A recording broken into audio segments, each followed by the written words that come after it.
ये बड़ी अफसोसनाक खबर है और ये खबर है खैबर पख्तूनख्वा में। और ये है कि तहरीक इंसाफ के एमपी डॉक्टर हमीदुर रहमान की रिहाइशगाह पर कोई बम धमाके का वाक़या पेश आया है मुबैना तौर पे, और ये अमन पासून में इन्होंने बड़ा कलीदी किरदार अदा किया था। इस किस्म की कार्रवाइयाँ हो रही हैं। वो लोग जो अमन के लिए आवाज़ उठाते हैं, मुराद सईद ने भी इससे पहले कहा था कि अक्सर जो लोग अमन के लिए आवाज़ उठाते हैं या जो ऑपरेशन के ख़िलाफ़ ज़ोरदार तरीके से आवाज़ उठा रहे हैं या जो लोग अमन मार्चेस कर रहे हैं खैबर पख्तूनख्वा में, ख़ास तौर पे कबायली इलाकों में, उनके ऊपर ड्रोन भेजे जाते हैं, उनके ऊपर अटैक किए जाते हैं, उनका कत्लेआम किया जाता है। मौलाना खान ज़ेब साहब को पिछले दिनों कत्ल किया गया, उससे पहले कुछ ऐसे आलिम दीन और भी कत्ल किए गए जो अमन के लिए आवाज़ उठा रहे थे और जरगे बुला रहे थे और इसके अलावा अमन मार्चेस कर रहे थे।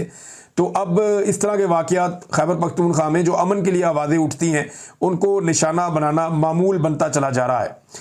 नाज़रीन, मियां नवाज शरीफ साहब के हवाले से एक और ख़बर गर्दिश कर रही थी और ऐसी खबरें बार बार गर्दिश करती रहती हैं। इनकी फैमिली का बड़ा तुर्राए इम्तियाज़ है इन खबरों के हवाले से। अरब न्यूज़ का एक स्क्रीनशॉट है, वो लिखते हैं जी, UK list former prime minister Pakistan prime minister son as deliberate tax defaulter over 9.4 million pounds unpaid dues. वो ये कहते हैं जनाब कि यूके ने लिस्ट कर दिया है साबिक वज़ीर आज़म पाकिस्तान के बेटे को कि वो डेलिब्रेटली यानी जानबूझकर टैक्स डिफ़ॉल्टर हुआ है। एक तो होता है ना, टैक्स डिफ़ॉल्ट हो गया, प्रॉब्लम हो गई, कोई दिवालिया हो गया, लेकिन उन्होंने लिस्ट कर दिया कि जानबूझकर ये टैक्स डिफ़ॉल्टर बना है और 9.4 मिलियन पाउंड्स का इसने टैक्स नहीं दिया बरतानवी कवानीन का गलत फ़ायदा उठाते हुए। बहरहाल ये इसके ऊपर पाकिस्तान तहरीक इंसाफ ने भी एक कमेंट किया है उनके ऑफिशियल पीटीआई के अकाउंट से, और पीटीआई ऑफिशियल लिखती है कि Nawaz Sharif son is officially international चोर, totally living up to the family legacy, कि जो जैसी फैमिली थी वैसे ही वो काम कर रहा है नवाज शरीफ का बेटा भी। नाज़रीन, बलूचिस्तान के हवाले से जो खबरें मैं आपको लगातार दे रहा हूँ कि जो बलोच माएँ बहनें बेटियाँ और बुज़ुर्ग लोग जो वहाँ पे मौजूद हैं इस्लामाबाद में, वो एहतजाज करना चाहते हैं। बारिशें लगातार हो रही हैं लेकिन इसके बावजूद उन्हें खुले आसमान के नीचे बिठाया गया है। वो टेंट लगाने की कोशिश कर रहे थे और वहाँ पे पुलिस आ गई। एसएचओ साहब जो हैं वो खुद डंडों के ऊपर खड़े हो गए, आकर जो टेंट लगाने वाले डंडे हैं उनके ऊपर खड़े हो गए और उन्होंने ज़बरदस्ती रोकना शुरू कर दिया कि मैं यहाँ पे टेंट नहीं लगाने दूंगा। अपनी ख़वातीन को और बच्चियों को बचाने के लिए बारिश से वहाँ जो चंद मर्द हज़रात मौजूद थे वो बेचारे अपने हाथों के साथ टेंट उठाकर खड़े थे और वो कोशिश कर रहे थे कि जो ख़वातीन हैं वो भीगने से बच जाएँ। और वहाँ पे जो इंसानी हकूक़ की जो तंजीमें मौजूद थीं, जो ख़वातीन मौजूद थीं, ईमान मज़ारी साहिबा थीं, उसके बाद वहाँ पे मैंने देखा कि जो मुनीज़ जहांगीर साहिबा हैं और दीगर कुछ और लोग भी, वो लोग भी एहतजाज करने के लिए पहुँचे और उन्होंने पुलिस से कहा कि आप ये क्या हरकत कर रहे हैं, आपको ये ज़ेब नहीं देता, आप अपना मजाक बना रहे हैं, आप क्यों इन डंडों के ऊपर आकर खड़े हो गए, आपको किसने कहा कि आप डंडों के ऊपर आकर खड़े हो जाएँ। और वो वहाँ पे टेंट लगवाने नहीं दे रहे थे। मुझे हैरत होती है कि लोगों पे तरस खाना चाहिए। ये लोग बड़े दूर दराज के इलाकों से आए, इनके मुतालबात जो हैं वो बड़े जायज़ हैं कि इनके जो प्यारे लापता हैं उनको मंजर आम पर लाया जाए, उन्हें अदालतों में पेश किया जाए। कई लोगों के जो प्यारे हैं वो कई कई सालों से लापता है और वो ढूंढते ढूंढते बेचारे थक गए हैं। उनकी ज़िंदगी भी ऐसे है जैसे ज़िंदा लाशें चल रही हैं। वो बड़ी तकलीफ़ में, बड़ी अजियत में है। मैं इस अजियत को, इस तकलीफ़ को जानता हूँ। समीदीन बलोच साहिबा ने एक डाटा भी शेयर किया और बड़ा हैरान कुन डाटा है जो उन्होंने शेयर किया है। वो ये कहती हैं कि एक्स्ट्रा जुडिशल किलिंग के वाक़यात बढ़ते चले जा रहे हैं बलूचिस्तान में। ख़ास तौर पे उन्होंने इस साल की बात की है कि पहले 5-6 महीनों में क्या हुआ। जनवरी में 9 अफराद को मावराए अदालत कत्ल किया गया, फरवरी में 15, मार्च में 15, अप्रैल में 21, मई में 26 अफराद और जून में 31 अफराद को मावराए अदालत कत्ल कर दिया गया है बलूचिस्तान में।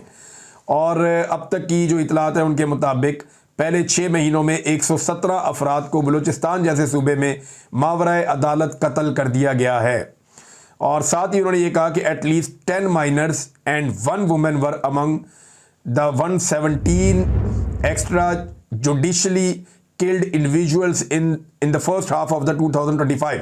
वो ये कह रही हैं कि इसमें कम से कम 10 माइनर्स थे, यानी जिनकी उम्रें जो मेजर नहीं हुए, जो नाबालिग बच्चे थे, 10 जो है वो माइनर्स थे, एक खातून थी। इन 17 लोगों में से जिन्हें मावराए अदालत कत्ल किया गया 2025 के पहले आधे साल के अंदर, और ये डाटा उन्होंने शेयर किया। दुनिया भर के अंदर ये डाटा देखा जाता है। पाकिस्तान के लिए इंतहाई अफसोसनाक सूरत हाल है मावराए अदालत कत्लों के हवाले से, और ये पाकिस्तान के अंदर एक लंबा ट्रेंड है। इसके अंदर बहुत सारी जो पुरानी तफसीलात हैं वो भी मौजूद हैं। मैं कुछ चीज़ें आपके सामने रख देता हूँ। जब से पाकिस्तान बना ना तब से पुलिस मुकाबले यहाँ पे होते हैं, लेकिन जो ज़्यादा पुलिस मुकाबले हैं वो शुरू होते हैं 1980 और 1990 की दिहाई में, जब पुलिस मुकाबले एकदम तेज़ हो जाते हैं। परवेज़ मुशर्रफ के दौर में भी पुलिस मुकाबले होते रहे, लेकिन वो जो पुलिस मुकाबले परवेज़ मुशर्रफ के दौर में हुए थे वो दहशतगर्दों के ख़िलाफ़ कार्रवाइयाँ की गई थी, और तब SIU और दीगर कुछ और ऐसे जो है ग्रुप्स बनाए गए थे, और वो फिर ये किलिंग करते थे और दहशतगर्दों को मारते थे।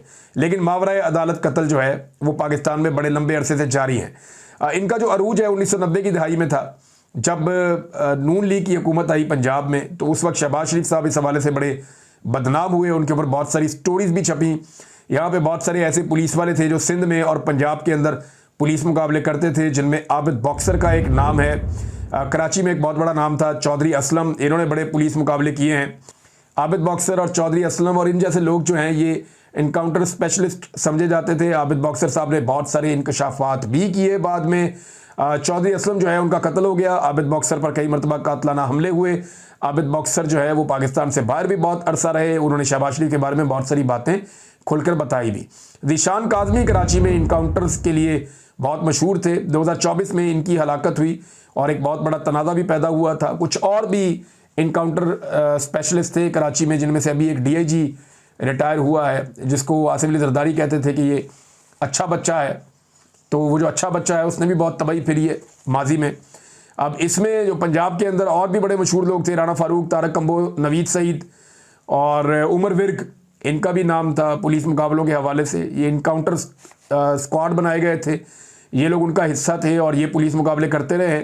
अब मैं इसकी बात इसलिए कर रहा हूँ कि यहाँ पुलिस मुकाबलों की तादाद में एक मरतबा फिर इजाफा होना शुरू हो गया है। यानी इनके अपने कोड वर्ड्स होते हैं, ये अपने तरीके से चलते हैं, ये अदालतों के अंदर नहीं लेकर जाते, बारों बार पुलिस मुकाबला कर देते हैं। जब इन्हें ये कंफर्म हो जाता है कि ये शख्स मुजरिम है या ये जुर्म की दुनिया में जाता है, ये जुर्म करता है, तो ये फिर अपने तरीके से उसको सज़ा दे देते हैं। लेकिन ये पूरा सिस्टम या जो चलता है पूरा निज़ाम, ये एक अंडरवर्ल्ड की तरह काम करता है। इसमें डायरेक्ट जो है ऊपर से अप्रूवल ली जाती है और ये कहा जाता है कि ये बंदा माफ़ी के काबिल नहीं है, इसको तो जान से मार देना चाहिए, और फिर उसे जान से मार भी दिया जाता है। ऐसे बहुत सारे वाक़यात जो है वो मैंने बतौर रिपोर्टर भी कवर किए हैं। तभी PMLN का दौर था, और अभी भी पंजाब में गुज़िश्ता 1 सालों में एकदम इजाफा हुआ है। और ख़ास तौर पे अब जो अटैक कर रही है, पहले CIA भी ये काम बड़े लंबे अरसे तक करती रही है। डेथ स्क्वाड जो है वो बने रहते थे पुलिस के, जो इनकाउंटर करते थे। लेकिन अभी जो है वो ये काम CTD कर रही है, काउंटर टेररिज्म डिपार्टमेंट, और ये बड़ी सफाई से और बड़ी तेज़ी से काम कर रहे हैं। माजी में तो ऑफिसर्स के नाम सामने आते थे ना, कि नाम खड़ा कर दिया जाता था कि ये मार देगा, ये मार देगा, ये मार देगा। लेकिन अब ऐसा नहीं होता। अब किसी का नाम सामने नहीं आता। ये ट्रेंड लोग होते हैं, प्रोफेशनल लोग होते हैं, ये तय कर लेते हैं फलां बंदे को मारना है, फिर उसे मार दिया जाता है। अब इसके अंदर ना 2 ओपिनियन आ जाती हैं। जो लोग इसको डिफेंड करते हैं वो ये कहते हैं कि जनाब ये इनकाउंटर स्पेशलिस्ट इसलिए ज़रूरी है कि कई जराइम पेशा लोग ऐसे होते हैं जिनके खिलाफ आप कानूनी कार्रवाई करते हैं तो अदालतें उन्हें छोड़ देती हैं। तो अदालती निज़ाम बड़ा कमज़ोर है, तो अदालती निज़ाम अच्छा ना होने की वजह से हम मुल्ज़िमान को सज़ाएं दिलवा नहीं पाते, और बड़े बड़े खौफनाक मुल्ज़िमान छूट जाते हैं और वो दोबारा वही जुर्म करते हैं। तो ये एक तरफ का तो ओपिनियन ये है। लेकिन दूसरी तरफ का ओपिनियन ये है कि आपको अपनी इन्वेस्टिगेशन इतनी बेहतर करनी चाहिए, अपनी तफ्तीश इतनी बेहतर करनी चाहिए, और इतने अच्छे सबूत आपको अदालत में लेकर आने चाहिए, और अपनी जो प्रोसिक्यूशन टीम है उसको इतना बेहतर करना चाहिए कि मुजरिम छूट ना सके, मुजरिम को सज़ा होनी चाहिए। और अदालत ने तो सबूतों और शवाहिद की और गवाहों की बुनियाद के ऊपर फैसला देना है ना, ये तो मुमकिन नहीं है। अब होता यह है कि बाज़ औक़ात कई मुजरिम भी छूट जाते हैं और बाज़ औक़ात बेगुनाह भी कत्ल हो जाते हैं, ये भी एक हकीकत है। यानी कानून का एक नुक्ता है, बड़ा इंपॉर्टेंट है, और वो अक्सर दोहराया जाता है कि अगर 100 मुजरिम छूट जाए ना तो भी एक बेगुनाह को सज़ा नहीं होनी चाहिए। तो होता यह है कि ये एक ऐसा रास्ता है जो एक्स्ट्रा जुडिशल किलिंग है, या मावरा अदालत कत्ल है, अदालत से पूछे बगैर आपने बंदा मार दिया, अदालत तो किसी को फांसी देगी तो पूरा प्रोसीजर करके देगी ना, 100% चेक करेगी ये गुनाहगार है या नहीं, फिर उसको फांसी दे देगी, वो बंदा मारा जाएगा। लेकिन अगर पुलिस मारेगी तो पुलिस के चंद अफसर को इस बात का, चंद ऑफिसर को इस बात का यकीन है कि ये बंदा गलत है, तो इसकी क्या गारंटी है कि जिसको मारा जा रहा है वो वाकई गलत था?